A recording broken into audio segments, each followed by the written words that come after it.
Sensory Spaces is a series of exhibitions which take place in the entrance hall of the museum. It's a freely accessible area where the museum marks its interest and engagement in contemporary art.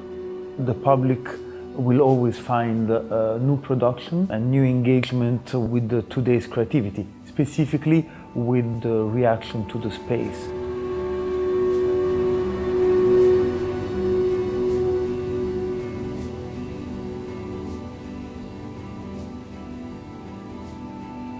When you enter in to the structure, you're unaware of what exists beyond the kind of wall of the gallery.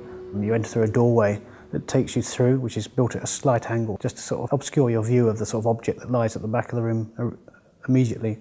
You're then invited in to walk around into this very simple kind of cross of corridors, in which on each plane of each side is a hole knocked into the central cubes, through which you can look into a mirrored sort of section, and the light shines through, and the effect is almost of sort of small encampments or communities, sort of like through a desert landscape mirrored into infinity.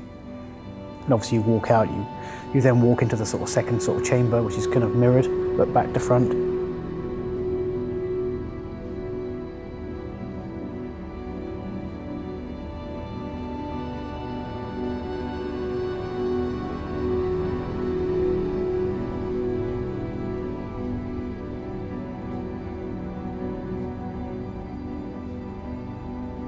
And then it appears the exit is the entrance, and there's possibly a moment of sort of confusion.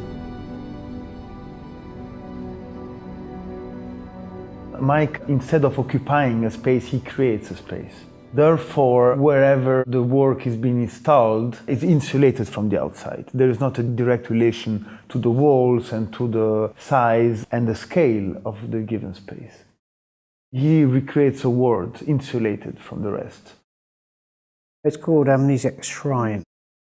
The Amnesiac Shrines came about in 2004 and came on the back of sort of like another body of work called the Amnesiacs in the mid-late 90s. The Amnesiacs are kind of complicated in that they came about during a residency in the northeast of England. I wrote this proposal for this residency.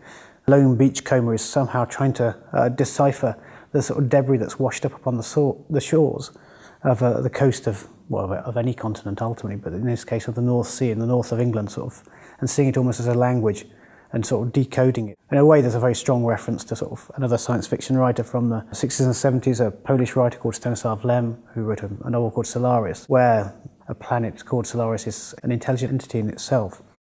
In using this structure, I kind of invented this stepping down of a fictional genre from science fiction, which was used often by the Soviet science fiction writers to bypass the censors, to talk about the human condition, the political situation in their own country, but to step it down to sort of like a biker genre, where the cosmonauts became bikers, which seemed somehow very apt in the north of England somehow.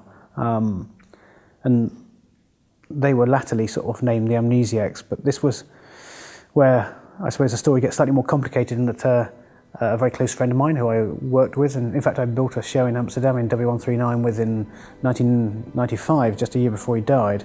He kind of fell from a mountain and died the very first weekend that I was working. So in a sense, this sort of sense of loss, which is very much sort of bound up with the sort of story of Solaris in terms of the main protagonist, Chris Kelvin, was somehow made far more real within this sort of fiction that I was trying to sort of I suppose, utilised. In the same way that the Amnesiacs constructed things in their former incarnation, constructed through flashback, which in a way was an analogy to sort of how I felt after the death of a friend. You had this idea of a life that existed before, which looked exactly the same but felt completely different. An example would be the fire that you see in the rooms.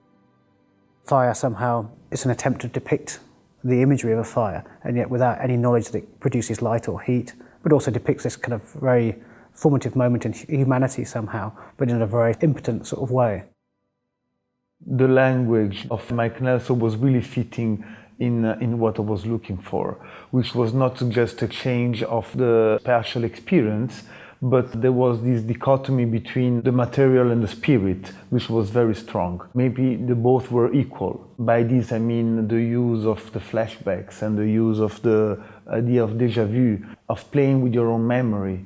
I thought it could have been interesting to stress the idea of the flashback, which is inherent to the work itself, and of the déjà vu by reconstructing a work by Mike Nelson.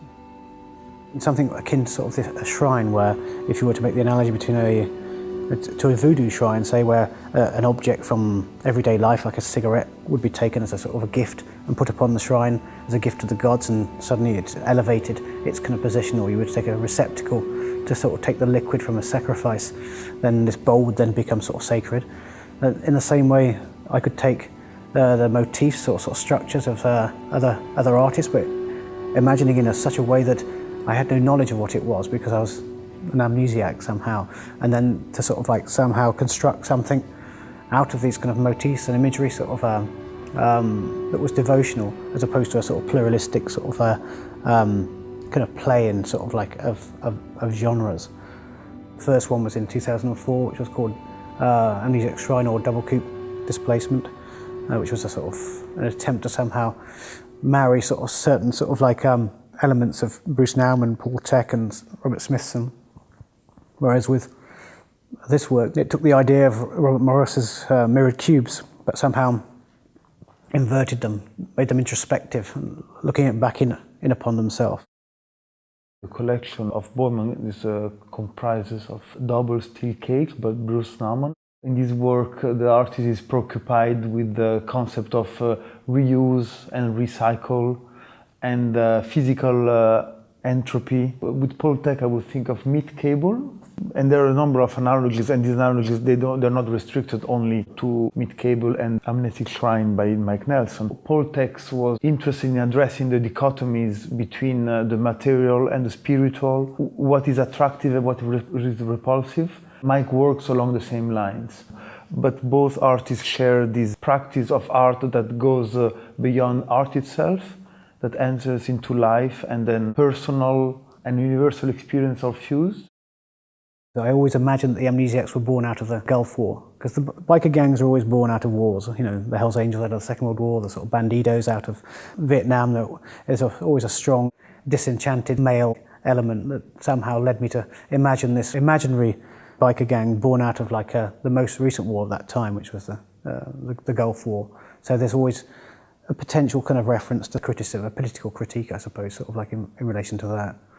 And I suppose that's emulated in the sort of like the rather lengthy title as a metaphorical landscape. I like long titles that somehow try to explain, but at the same time become sort of almost absurd. This work we are presenting has a strong political position on one side, but also addresses the individual, and the individual responds in its own way to it. So not political in a very linear way that points the finger against the current problem, but more as a position in life.